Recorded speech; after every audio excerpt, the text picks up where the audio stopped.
Episode 69 Pihu का master stroke माया की बाजी बैंड। हाय गाइस, कैसे हैं आप सब? उम्मीद है अच्छे होंगे। तो चलिए बिना देरी किए शुरू करते हैं कहानी का आज का एपिसोड। कहानी मैं कुछ दिन बाद लिप आने वाली हूँ, तो आप सब मुझे बताइए कि मैं कितने दिनों का लिप लाऊं। मैंने सोचा है कि 3 साल का। अगर आप सबको यह सफिशिएंट लगे तो प्लीज बताना। कियान की धमकी के बाद कुहू गुस्से से फूली हुई थी। इस वक्त क्लास में वह रिया के साथ बैठी हुई थी। रिया भी उसके गुस्से से लाल चेहरे को देख रही थी। उसने प्यार से कहा, क्या हुआ तुम्हें बेबी? कुहू ने गुस्से से जवाब दिया। उस नीली आँख वाले मॉन्स्टर ने बेबी को धमकी दी। बेबी उसे छोड़ेगी नहीं, रिया ने हैरानी से कहा। कौन नीली आँख वाला मॉन्स्टर? कुहू ने कहा, मुझे नहीं पता। वो गधा जो बेबी से पंगा लेना चाहता है, पर उसे यह नहीं पता कि बेबी अपने दुश्मनों से किस तरह से बदला लेती है। अगर उसे मैंने उसकी नानी याद ना दिला दी तो मेरा नाम भी कुहू मल्होत्रा नहीं। कुहू की बात सुनकर रिया ने कहा, ठीक है, अभी क्लास में ध्यान दो। कुछ देर बाद उनकी सभी क्लास खत्म हो गई थी। कुहू का मूड आज खराब था, क्योंकि उसे खुद पर किसी का इस तरह से गुस्सा करना और हुक्म चलाना बिल्कुल पसंद नहीं था। इसलिए वह जल्दी से बाहर निकलकर अपनी गाड़ी में बैठ गई। उसका ड्राइवर पहले से ही बाहर मौजूद था। वही कोई दूर से उस जाती हुई गाड़ी को घूर घूर के देख रहा था। यह कोई और नहीं कियान था। कियान को देखकर शिवांश ने उसके कंधे पर हाथ रखते हुए कहा, अरे भाई, घूर घूर के ही देखेगा क्या? कभी पास भी तो जा। कियान ने गुस्से से घूर कर शिवांश को देखा और अपनी गाड़ी की तरफ कदम बढ़ाने लगा। शिवांश ने हंसते हुए कहा, अरे भाई मेरे लिए। कियान ने उसे पूरी तरह से इग्नोर किया और अपनी गाड़ी में बैठकर अपने घर के लिए निकल गया। दूसरी तरफ कुहू अपनी गाड़ी में गुस्से से बैठी कियान को सबक सिखाने के बारे में सोच रही थी। उसने गुस्से से खिड़की से बाहर देखते हुए कहा, बेबी तुम्हें छोड़ेगी नहीं, मॉन्स्टर कहीं के। कल बेबी तुम्हारे साथ ऐसा कुछ करेगी कि तुम बेबी के सामने आने से पहले 1000 बार सोचोगे। इतना सोचकर कुहू के शैतानी दिमाग में कियान को परेशान करने की आइडिया आने लगे, जिन्हें याद करके उसके चेहरे पर बड़ी सी मुस्कुराहट आ गई। कुछ देर बाद घर आ गई। घर आते ही वह दौड़ते हुए लिविंग रूम में आई। लिविंग रूम में इस वक्त सभी लोग बैठे हुए थे और दीदा गुस्से से सबको डांट रही थी। सब लोग छोटे बच्चों की तरह उनके सामने सर झुकाकर खड़े थे। यह देखकर कुहू शैतानी दिमाग में एक और शैतानी आइडिया में जन्म लिया। वह चलती हुई दीदा के पास आकर खड़ी हो गई। उसने मुस्कुराते हुए कहा, दीदा आप क्यों डांट रही हो सब लोगों को? दीदा ने मुस्कुराते हुए कहा, बेबी आप आ गई। कुहू ने मुस्कुराते हुए कहा, दीदा बेबी तो आपके सामने है। दीदा वैसे आप सबको क्यों डांट रही हो? दीदा ने गुस्से से साहिल और सात्विक को घूरते हुए कहा, इन दो नालायकों ने मेरे कमरे का कांच तोड़ दिया। कुहू ने दीदा तरफ देखकर, आप तो सब लोगों को डांट रही हो? दीदा ने कहा, हाँ, क्योंकि सब लोग मुझसे यह बात छुपाने की कोशिश कर रहे थे। क्यों? ताकि मैं इन दोनों लड़कों को सजा न दे सकूं। कुहू ने शैतानी चमक के साथ कहा, दीदा तो फिर आपको सबको सजा देनी चाहिए। कुहू की बात सुनकर बाकी सब कुहू को घूरने लगे। साहिल और सात्विक खुश होने लगा, आप उन दोनों को ही नहीं बाकी सबको भी मिलेगी। दीदा ने सबकी तरफ देखकर कहा, आज रात को तुम सब लोग सिर्फ खाओगे। यह सुनकर सबका चेहरा रोने जैसा हो गया। संगीता जी ने बच्चों की तरह मुंह बनाकर कहा, यह तो गलत बात है ना दीदी, हमने कुछ नहीं किया, फिर भी आप हमें सलाद खाने की सजा दे रही हो। मैं नहीं खा सकती, मेरी ब्यूटी का क्या होगा? मुझे चिप्स चाहिए।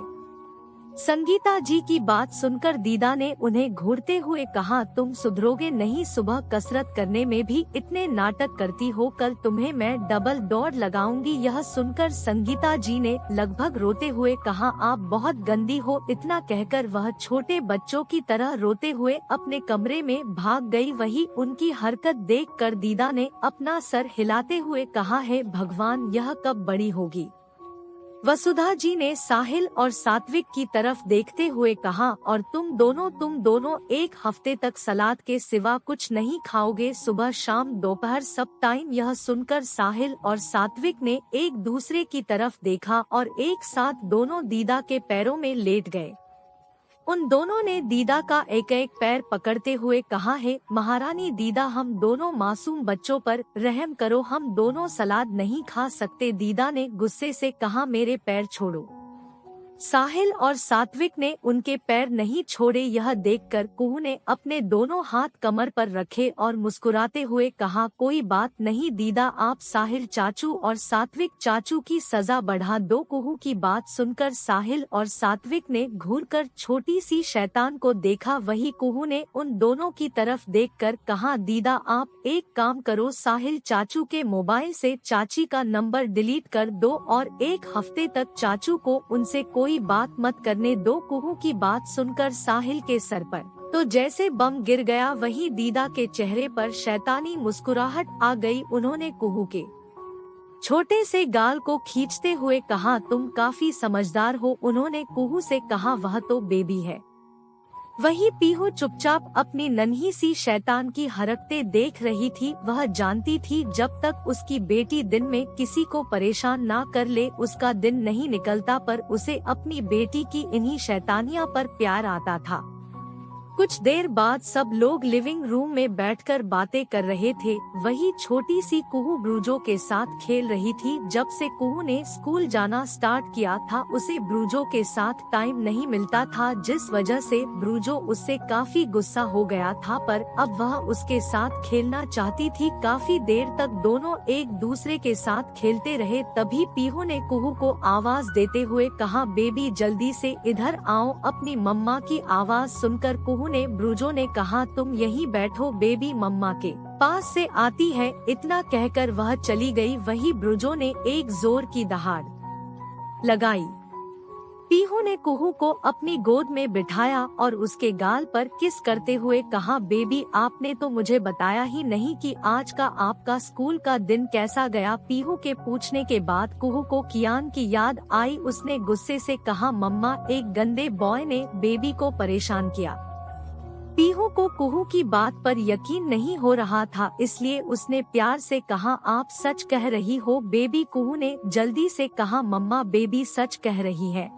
उस गंदे नीली आँख वाले मॉन्स्टर ने बेबी को परेशान किया और बेबी को धमकी भी दी। पीहू ने फिर से कहा, मेरी छोटी सी शैतान को परेशान करने की हिम्मत किसमें आ गई। कुहू ने गुस्से से कहा, मामा बेबी उसको छोड़ेगी नहीं, बेबी उसकी बैंड बजा देगी। अपनी बेटी की बात सुनकर पीहू के चेहरे पर बड़ी सी मुस्कुराहट आ गई, क्योंकि वह जानती थी उसकी बेटी अगर कुछ करने का ठान ले तो वह उस काम को अंजाम दिए बिना मानेगी नहीं। कुछ देर बाद सभी लोग ऑफिस से आ गए। अक्षय, संजय जी, करण जी ऑफिस से आ चुके थे। सब लोग लिविंग रूम में बैठे हुए थे। कुछ देर बाद सब लोग अपने कमरे में जाकर फ्रेश हो गए और सब ने साथ में मिलकर रात का डिनर कंप्लीट किया। सब लोगों ने एक दूसरे को गुड नाइट कहा और अपने अपने कमरे में जाकर सो गए। अगली सुबह अक्षय और पीहू का कमरा। पीहू ने मुस्कुराते हुए अंगड़ाई ली, तभी उसका ध्यान अपने बगल में अपने हाथ पर सर टीका कर उसे देख रहे अपने प्यारे हैंडसम पतिदेव पर गया। उसने मुस्कुराते हुए कहा, गुड मॉर्निंग पति परमेश्वर जी। पीहू के मुंह से पति परमेश्वर सुनकर अक्षय मुस्कुराने लगा। उसने मुस्कुराकर उसके गाल पर किस करते हुए कहा, गुड मॉर्निंग माय फेरी। पीहू ने कहा, आज चेरी की जगह पर फेरी क्यों? अक्षय ने कहा, और अक्षय की जगह पर पति परमेश्वर क्यों? दोनों ने एक दूसरे की तरफ देखा और खिलखिलाकर हंसने लगे। कुछ देर बाद अक्षय ने अपनी बीवी को गोद में उठाया और सीधा बाथरूम में चला गया। पीहू ने मुंह बनाकर कहा, मैं नहा सकती हूँ? अक्षय ने मुस्कुराते हुए कहा, पर मैं तो अभी बच्चा हूँ ना, मैं नहीं नहा सकता, मुझे मेरी बीवी की मदद की जरूरत पड़ती है। पीहू ने गुस्से से कहा, आप मुझे हर रात परेशान करते हैं। कुछ देर बाद बाथरूम में दोनों के कपड़े जमीन पर पड़े हुए थे और दोनों एक दूसरे के साथ लगातार इंटीमेट हो रहे थे। पूरे बाथरूम में उन दोनों की सांसों की आवाज सुनाई दे रही थी। काफी देर बाद जब अक्षय को लगा कि पीहू पूरी तरह से थक चुकी है, तब उसने पीहू को छोड़ा। अक्षय के छोड़ते ही पीहू ने गुस्से से कहा, आप बहुत गंदे हो, मुझे काफी पेन हो रहा है। अक्षय ने प्यार से कहा, सॉरी ना बेबी, तुम्हारे करीब आकर पता नहीं मुझे क्या हो जाता है, मैं खुद वाइल्ड हो जाता हूँ। आई नो कि तुम्हें पेन हो रहा है, पर प्लीज मुझे माफ कर दो। पीहू ने अक्षय के चेहरे की तरफ देखा जिस पर गिफ्ट नजर आ रहा था। पीहू ने कहा, ओके, पर अगली बार से आप ऐसे मत करना। अक्षय ने कहा, ओके। इतना कहकर उसने को एक बाथरोब पीहू को पहनाया और खुद भी एक पहन लिया। उसने वापस अपनी प्यारी बीवी को गोद में उठाया और कमरे में लेकर आ गया। कुछ देर बाद दोनों ने अपने अपने कपड़े पहन लिए और नीचे चले गए। नीचे उनकी छोटी सी बेटी सब लोगों की बैंड बजाने पर तुली हुई थी। साहिल, सात्विक और अवनी तो लगभग रोने वाले थे क्योंकि वह तीनों सलाद खा रहे थे और उनके सामने छोटी सी शैतान बैठकर पास्ता, पिज्जा और बर्गर खा रही थी। कुहू जानबूझकर उन्हें दिखा दिखा कर चिढ़ा रही थी। वही संगीता जी तो छोटे बच्चों की तरह रोने की लगी थी। संजय जी उन्हें प्यार से चुप करा रहे थे। वसुधा जी ने दीदा की तरफ देखकर कहा, प्लीज आप अपनी पनिशमेंट वापस लो ना, हम लोग यह नहीं खा सकते। दीदा ने गुस्से से कहा, वसुधा, तुम सब लोग यह सब गंदी चीजें खाकर ही इस तरह के बन गए हो, तो अब चुपचाप यह सब सलाद खा लो क्योंकि तुम्हें आज कुछ ऑयली नहीं मिलने वाला। ना चाहते हुए भी सब लोगों ने वही सब खाना खाया। अक्षय को तो कोई प्रॉब्लम नहीं थी क्योंकि वह यह सब ही खाता था। कुछ देर बाद सब लोगों का डिनर कंप्लीट हो गया था। अक्षय ने सबकी तरफ देखकर कहा, आज से पीहू की फिल्म की शूटिंग स्टार्ट हो रहे हैं। यह सुनकर संगीता जी, जो कि सलाद खाने की वजह से उदास बैठी हुई थी, उनकी आंखों में चमक आ गई। उन्होंने खुशी से कहा, सच में, मतलब मेरी बहू फिल्मों में काम करेगी। उनकी आंखों में चमक देखकर पीहू के चेहरे पर भी मुस्कुराहट आ गई। उसकी सास सबसे अतरंगी थी, जहां दूसरी सास बहू की कामयाबी देखकर जलती थी या फिर उनसे चिढ़ती थी। उसकी सासें उसके साथ हमेशा उसकी कामयाबी देखकर खुश होती थी। संगीता जी ने एक्साइटेड होते हुए पीहू से कहा, इधर आओ। पीहू भी जाकर उनके पास खड़ी हो गई। संगीता जी ने पीहू के माथे पर किस करते हुए कहा, बेस्ट ऑफ लक मेरा बच्चा, और अच्छे से अपने काम पर ध्यान लगाना। काम चाहे कोई भी क्यों ना हो, हम अगर मन से करें तो उसमें हमें कामयाबी मिलती है। और मुझे यकीन है एक दिन तुम सबसे टॉप एक्ट्रेस की लिस्ट में आओगी। लिस्ट में ही क्यों, तुम सबसे ज्यादा अच्छे एक्ट्रेस बनकर दिखाओगी। कुछ देर बाद पीहू तेरी मेरी यारी फिल्म की शूटिंग लोकेशन पर पहुंच गई थी। वह काफी जल्दी आ गई थी, इसलिए यहाँ पर ज्यादा लोग मौजूद नहीं थे। आशीष भी अभी नहीं आया था। पीहू चुपचाप सेट को इधर उधर से घूम घूम कर देख रही थी। तभी उसे एक जानी पहचानी आवाज सुनाई दी। उसने पलट कर देखा तो जिस इंसान से वह सबसे ज्यादा नफरत करती थी वही उसके पीछे खड़ी थी। माया ने मुस्कुराते हुए कहा, तुम तो अपनी प्यारी बहन को भूल ही गई हो। माया की बात सुनकर पीहू ने नकली मुस्कुराहट के साथ, अरे ऐसे कैसे दीदी, मैं अपनी प्यारी बहन को बुला भूल सकती हूँ। माया ने मुस्कुराते हुए कहा, वही तो मैं हूँ मेरी प्यारी बहना, इस तरह से अपनी इकलौती बड़ी बहन को कैसे भूल गई। पीहू ने कहा, दीदी चलिए हम वहाँ जाकर बैठकर बातें करते हैं। कुछ देर में पीहू और माया दोनों एक दूसरे के सामने टेबल पर बैठी हुई थी। दोनों के सामने कॉफी का ग्लास था। पीहू अपनी नफरत को छुपाते हुए मुस्कुराते हुए माया से बातें कर रही थी।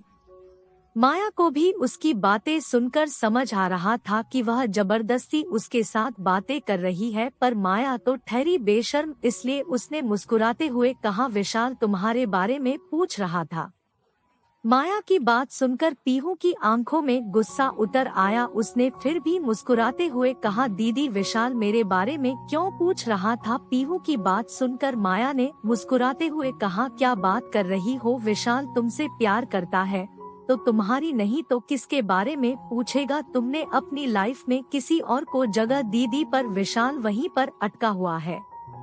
उस दिन विशाल तुम्हें याद करके कितना रो रहा था तुम सोच भी नहीं सकती। मैं माया को लगा कि उसकी बात सुनकर पीहू विशाल के लिए चिंता जताएगी, पर उसकी सोच के उलट पीहू ने मुस्कुराते हुए कहा, तो इसमें कौन सी बड़ी बात है, रोज हजारों दिल टूटते हैं, उनमें से एक विशाल का भी टूट जाएगा। और दीदी आप ही सोचिए, विशाल जैसे फटीचर के पास है ही क्या, और एक तरफ मेरे पति जिनके पास दुनिया में सबसे ज्यादा पैसा है, फिर मैं अपने अक्षय को छोड़कर क्यों उस फटीचर विशाल के पास जाऊंगी। पीहू ने अपना मास्टर स्ट्रोक चलाते हुए कहा। पीहू की बात सुनकर माया हैरान हो गई। माया ने हैरानी से पीहू को देख रही थी। क्या वही पीहू थी जो प्यार के लिए सब कुछ कुर्बान करने पर तैयार हो जाती थी?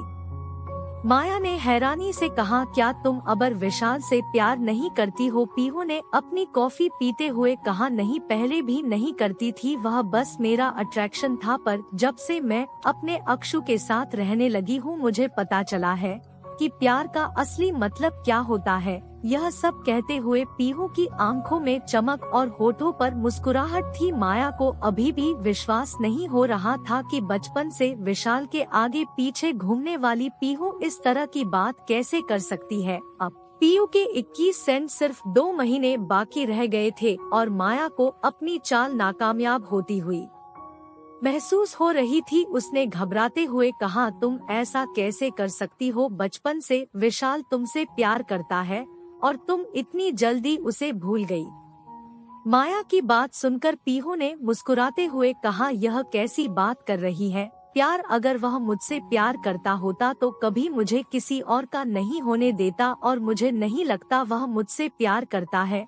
उसका भी मेरी तरफ सिर्फ अट्रैक्शन है, इसलिए अब उसे मुझे भूल जाना चाहिए। और वैसे भी दीदी आप तो सिंगल हो ना, और जहाँ तक इन दिनों में मैंने देखा है मुझसे ज्यादा उसका बॉन्ड आपके साथ स्ट्रांग है, तो आप ही क्यों नहीं उसके साथ रिलेशनशिप में आजादी? आखिर आप विशाल को अच्छे से जानती है। पीहू की बात सुनकर माया को लगा जैसे वह खुद के ही जाल में फंसती जा रही है। विशाल के साथ टाइम पास तक तो ठीक था, पर माया विशाल जैसे फटीचर के साथ रिलेशनशिप में कभी नहीं आएगी। माया ने मुस्कुराते हुए कहा, तुम यह कैसी बातें कर रही हो? मैंने हमेशा से उसे तुम्हारे पार्टनर के रूप में देखा है, तो अब उसके साथ रिलेशनशिप में आना बिल्कुल नहीं। तुम एक बार सोच कर देखना, वह अभी भी तुम्हारा इंतजार कर रहा है। पीहू ने मन ही मन का, तो तुम अपनी बहन के पार्टनर के साथ सोने के बाद यह कह रही हो कि तुमने कभी उसे उस नजर से देखा नहीं? बहुत अच्छे माया सिंघानिया, बहुत जल्दी तुम्हारे चेहरे का यह नकाब में उतार कर फेंक दूंगी, उसके बाद तुम किसी को मुंह दिखाने लायक नहीं बचोगे। इतना सोचकर पीहू मुस्कुराने लगी। आज के लिए बस इतना ही। अगले एपिसोड में आशीष और पीहू की केमिस्ट्री और अक्षी की जलन। आप सबसे मुझे एक बात पूछनी थी, क्या आपको कुहू और कियान की केमिस्ट्री पसंद आ रही है या फिर नहीं? किसी ने लिखा था कि इन दोनों का झगड़ा देखकर ऐसा लग रहा था जैसे सीनियर कॉलेज के स्टूडेंट्स आपस में लड़ रहे हो। अगर ऐसा लग रहा है तो आई एम सो सॉरी। मुझसे कमेंट में यह भी पूछा गया था कि कियान की एज क्या है। उसकी एज 10 और कुहू की 5, तो अब सबकी कंफ्यूजन शायद क्लियर कर दी होगी मैंने। और आप सब लोगों को शायद दीदा का रोल पसंद नहीं आ रहा है, इसलिए मैं उन्हें जल्दी ही वापस भेजने वाली हूँ। आशीष का कैरेक्टर नेगेटिव में ही है, तो आप सब लोग उसे हीरो समझने की गलती बिल्कुल मत करना। एपिसोड 70 आशीष की बाहों में पीहू जेलेसी, अक्षय का गुस्सा। हाय गाइस, कैसे हैं आप सब? उम्मीद है अच्छे होंगे।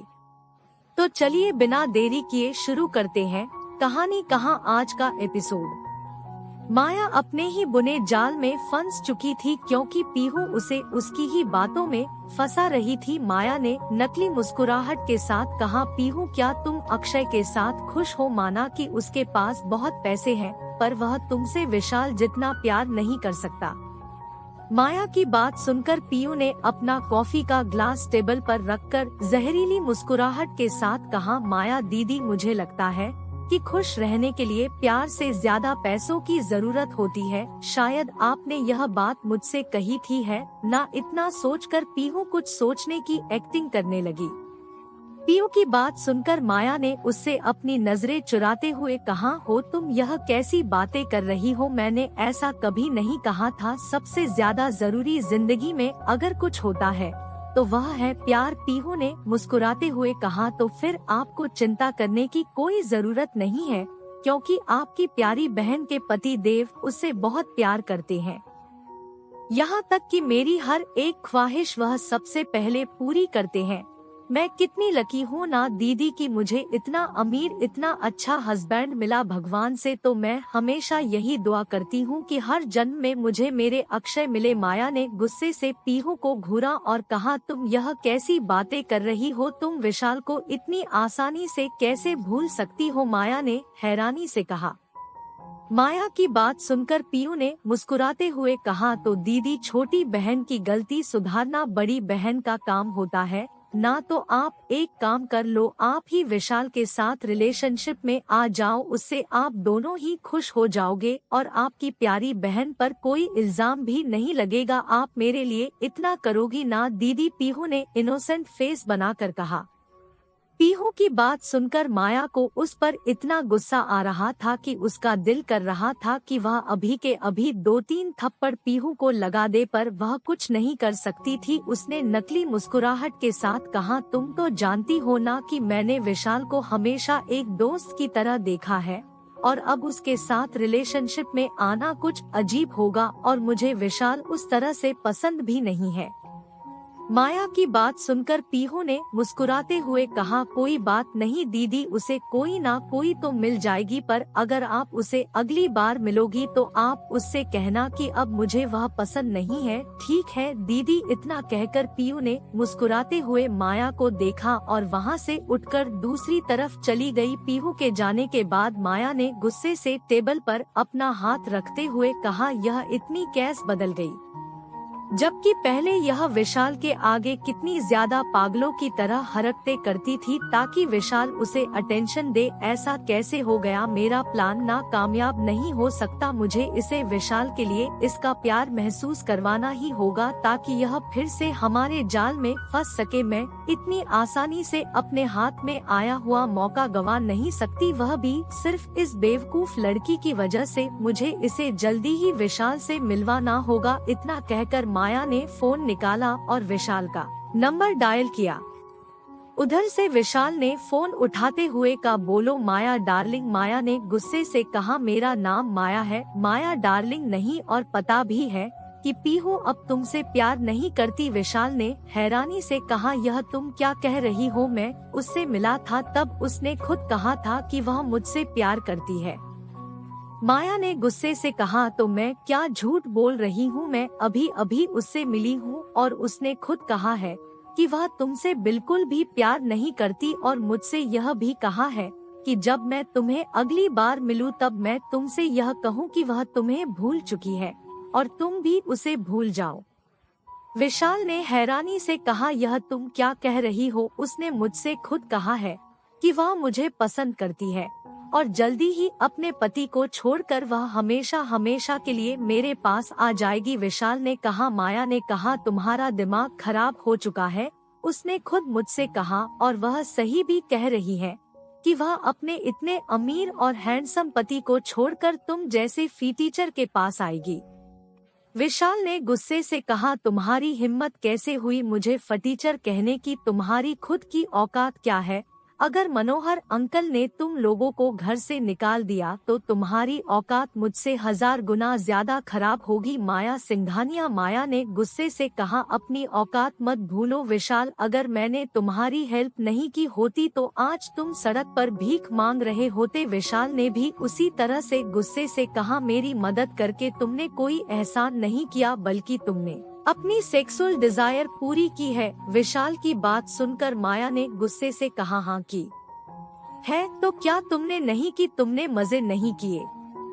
विशाल ने कहा, अब तुम हद से ज्यादा आगे बढ़ रही हो। तुम इस तरह के इल्जाम मुझ पर नहीं लगा सकती। और रही बात पीहू की, तो मुझे यकीन है वह मुझे नहीं भूल सकती, क्योंकि वह मुझसे बचपन से प्यार करती है और बचपन का प्यार इतनी आसानी से कोई नहीं भूल सकता। और मुझे पता है मेरी पीहू पैसों के पीछे पड़ने वाली लड़कियों में से नहीं है। मेरी पीहू सुनकर माया ने गुस्से से कहा, क्या कहा तुमने मेरी पीहू? बड़ा प्यार आ रहा है तुम्हें बचपन के प्यार पर, शायद तुम हमारा मकसद भूल गए हो। विशाल ने गुस्से से कहा, मुझे हमारा मकसद याद है, अगर भूला होता तो तुम्हारे साथ नहीं होता। माया ने भी उसी तरह से गुस्से से कहा, और भूलना भी नहीं चाहिए, भूलो मत, अभी हमारे पास सिर्फ 2 महीने का टाइम है। तुम्हें इन 2 महीनों में पीहू को फिर से खुद की तरफ पहले की तरह झुकाना होगा, ताकि वह आसानी से अपनी सारी प्रॉपर्टी हमारे नाम कर दे। विशाल ने शैतानी मुस्कुराहट के साथ कहा, मेरे नाम? विशाल की बात सुनकर माया ने गुस्से से कहा, भूलो मत कि आधी प्रॉपर्टी मेरी है और आधी तुम्हारी। विशाल ने हंसते हुए कहा, अरे जान, तुम तो बड़ी जल्दी गुस्सा हो जाती हो, चिंता मत करो, मैं तो जरूर हूँ, पर इतना नहीं कि तुम्हारे हिस्से की भी प्रॉपर्टी खा जाऊंगा। तुम चिंता मत करो, आधी तो तुम्हें मैं देकर ही रहूंगा। विशाल की बात सुनकर माया रिलैक्स हो गई। वही कोई और था जो इन दोनों की बातें सुनकर शैतानी तरह से मुस्कुरा रहा था। यह कोई और नहीं पीहू थी। पीहू ने जानबूझकर माया के सामने इस तरह की बातें की थी क्योंकि उसका प्लान सबसे पहले माया और विशाल के बीच में फूट डालना था, ताकि उसके दोनों दुश्मन एक दूसरे के साथ हमेशा लड़ाई करते रहेंगे। मुस्कुराते हुए कहा, तुम लोगों को लगता होगा कि मैं पहले की तरह ही बेवकूफ हूँ, पर अब मुझे अच्छे से समझ में आ गया है कि तुम दोनों के साथ मुझे क्या करना है। बहुत जल्दी तुम दोनों का ऐसा बैंड बजाऊंगी कि शादी में भी तुम लोगों का ही बैंड बजाएंगे। इतना कहकर उसने मुस्कुराते हुए अपने बालों को कान के पीछे किया और अंदर चली गई। वहीं मल्होत्रा कारपोरेशन में अक्षय का मन आज काम में नहीं लग रहा था। वह पीहू के पहले दिन शूटिंग पर उसके साथ रहना चाहता था। आखिर में उसने थक हार कर सभी फाइल्स को साइड में रखा और अपनी जगह से खड़ा होकर उसने अपने असिस्टेंट राघव की तरफ देखकर कहा, राघव, मैं तेरी मेरी यारी के शूटिंग पर जा रहा हूँ। राघव ने हैरानी से कहा, पर क्यों सर? अक्षय ने उसे घूरते हुए कहा, तुम्हें इससे मतलब? राघव ने सब पकाते हुए कहा, सॉरी सर। अक्षय ने गहरी सांस लेकर कहा, मैं आज पीयू के पहले शूटिंग के दिन पर उसके साथ उसका कॉन्फिडेंस बढ़ाने के लिए रहना चाहता हूँ। मुझे इतना पता है कि उसमें कॉन्फिडेंस की कोई कमी नहीं है, उसे दिल से सपोर्ट करना चाहता हूँ। अक्षय की बात सुनकर राघव के चेहरे पर मुस्कुराहट आ गई। उसके सर जो काम के अलावा कभी कुछ नहीं करते थे, आज अपनी वाइफ के लिए वह अपना इम्पोर्टेंट काम छोड़कर शूटिंग पर जाने की बात कर रहे थे। राघव ने अपना सर झुकाकर कहा, कोई बात नहीं सर, आप जाइए, मैं आज का सारा काम देख लूँगा। अक्षय ने उसके कंधे पर हाथ रखते हुए कहा, मुझे पता है कि तुम सब काम संभालोगे, इसलिए मैं जा रहा हूँ। इतना कहकर अक्षय ने अपना ओवरकोट उठाया और केबिन से बाहर चला गया। वहीं शूटिंग लोकेशन पर पीयू अब तक पूरा सेट देख चुकी थी। उनकी आधे से ज्यादा शूटिंग एक कैंपस में होने वाली थी, क्योंकि यह कहानी कॉलेज के बेस्ट फ्रेंड्स की थी और वह लोग कॉलेज में होते थे, इस वजह से पर यहाँ पर कुछ सीन शूट होने थे।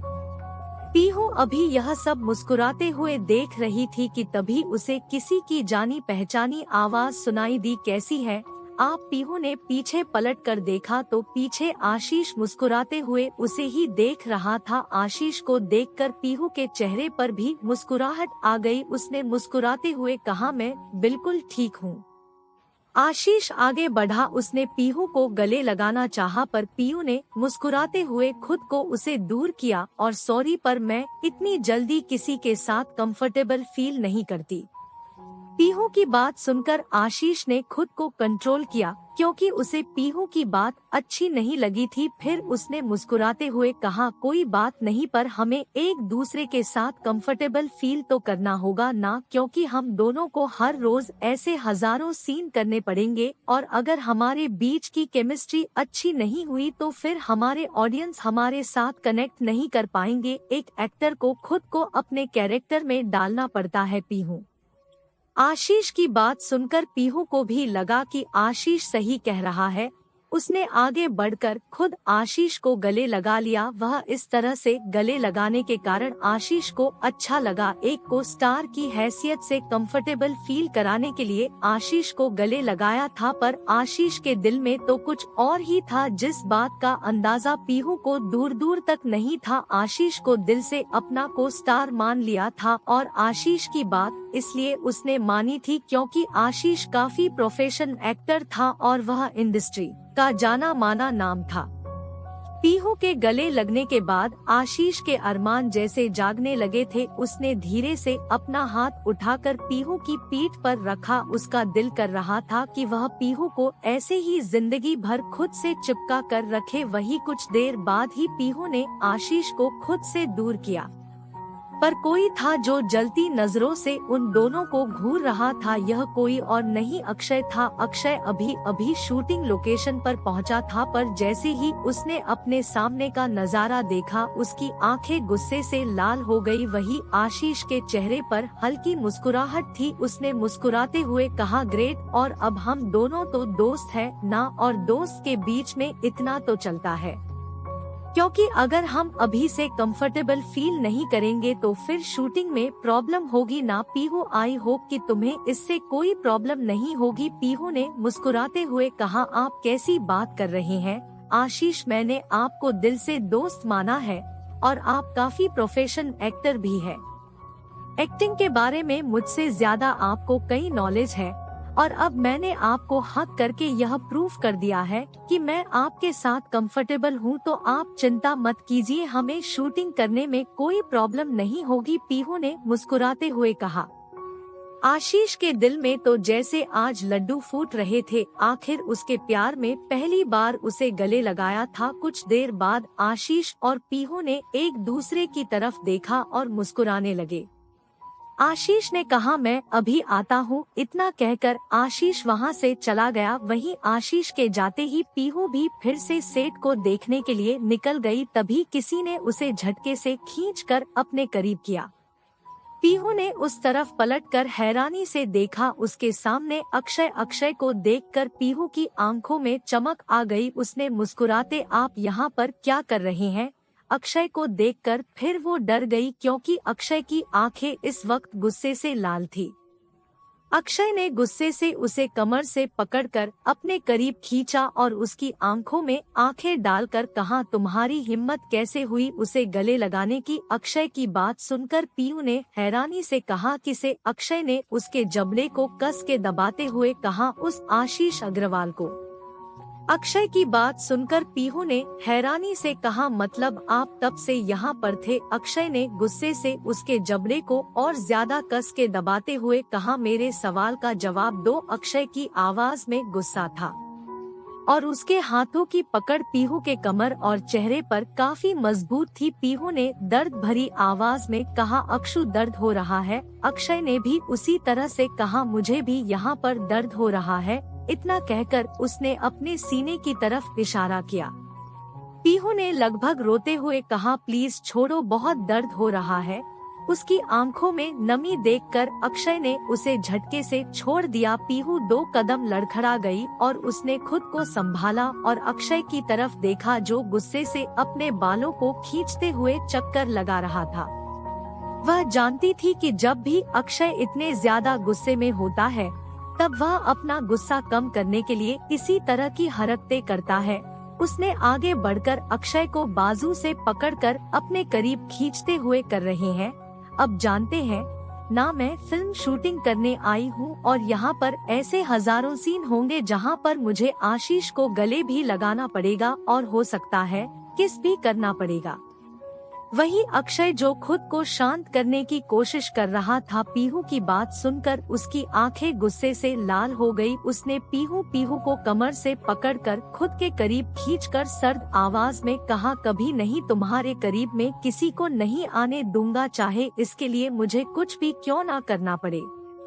अक्षय ने एक एक शब्द को बेहद सीरियस लहजे में कहा था, जिसे सुनकर पीयू ने हैरानी से कहा, पर ऐसा कैसे हो सकता है? मैं फिल्म की शूटिंग कर रही हूँ और यहाँ पर तो यह सब होता है। अक्षय ने गुस्से से उसे कमर से पकड़कर खुद के करीब खींचते हुए कहा, जब तक जरूरत ना हो तुम उसके करीब नहीं जाओगी। सिर्फ शूटिंग के टाइम पर तुम उसे गले लगा सकती हो, पर किस तुम उसे किस नहीं कर सकती। तुम्हारे होंठ सिर्फ मुझे किस कर सकते हैं। पीहू ने हैरानी से कहा, पर डायरेक्टर और प्रोड्यूसर से मैं क्या कहूँगी? अक्षय ने अपनी पकड़ उसके कमर पर मजबूत करते हुए कहा, वह मैं देख लूंगा, पर तुम मेरे अलावा कभी किसी और को किस नहीं कर सकती और बेवजह गले भी नहीं लगा सकती, यहाँ तक कि तुम हाथ भी नहीं लगा सकती। पीहू ने हैरानी से कहा कि आप कैसी बातें कर रहे हैं? अक्षय ने गुस्से से कहा, मैं जो कुछ भी कह रहा हूँ तुम्हें मानना होगा। पीहू ने खुद को शांत किया, फिर भी वो जानती थी अक्षय शांत नहीं होने वाला, इसलिए उसने प्यार से कहा, ठीक है, आप जैसा कहेंगे मैं करूँगी, बस आप इस तरह से गुस्सा मत कीजिए, मुझे आपके गुस्से से डर लगता है। अक्षय ने उसकी आंखों में आंखें डालकर कहा, तो मुझे गुस्सा दिलाने का काम ही क्यों करती हो? पीहू ने अपनी दोनों बाहें उसके गले में डालकर कहा, अच्छा मैंने ऐसा क्या किया? अक्षय ने उसे अपने करीब खींचा और उसके होठों पर होंठ रख दिए। इस वक्त वो लोग कॉरिडोर की एक ऐसी जगह पर थे जहाँ पर ज्यादातर लोग नहीं आते रहे थे। अक्षय ने पीयू के होठों पर बेदर्दी से किस करते हुए कहा, तुमने किसी गैर मर्द को अपनी मर्जी से गले लगाया, जबकि तुम्हें ऐसा नहीं करना चाहिए था। इतना कहकर अक्षय ने अपने होठों पीहू के होठों पर बेदर्दी से गिराना शुरू कर दिया। अक्षय किस करने के साथ साथ पीहू को बाइट भी कर रहा था। अब पीहू को काफी ज्यादा दर्द होने लगा था। तूने अक्षय को खुद से दूर करने की कोशिश की, पर अक्षय तो जैसे उसे सबक सिखाना चाहता था, क्योंकि वह यह नहीं देख सकता था कि उसकी बीवी उसके अलावा किसी और की बाहों में हो।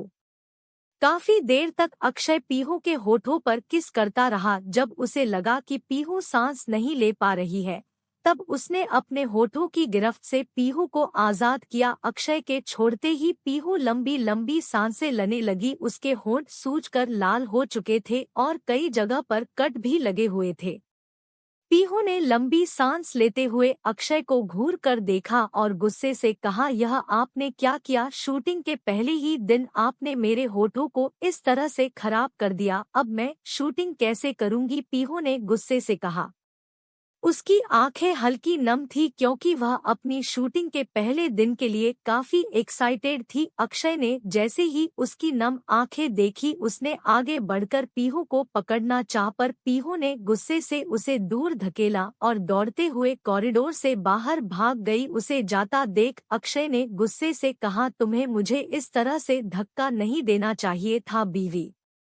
आज के लिए यह बस इतना ही क्या पीहू हो गई है अक्षय से नाराज, और क्या आशीष ला पाएगा अक्षय और पीहू के बीच दूरियां? इन सभी सवालों का जवाब मिलेगा आपको दोपहर को। मैं दोपहर को एक और एपिसोड अपलोड करूंगी। वैसे आप सब लोगों के कमेंट मैंने पढ़े। आप में से किसी ने कहा कि लीफ मत लाओ, मैं लिटिल आने वाली हूं, पर अभी उसके लिए काफी टाइम है, मतलब 10 से 15 एपिसोड तो लगेंगे ही। और किसी ने मुझे सच में मेरे दिल की बात थी वही सजेशन दे दिया, दीदा और दिग्विजय जी की शादी।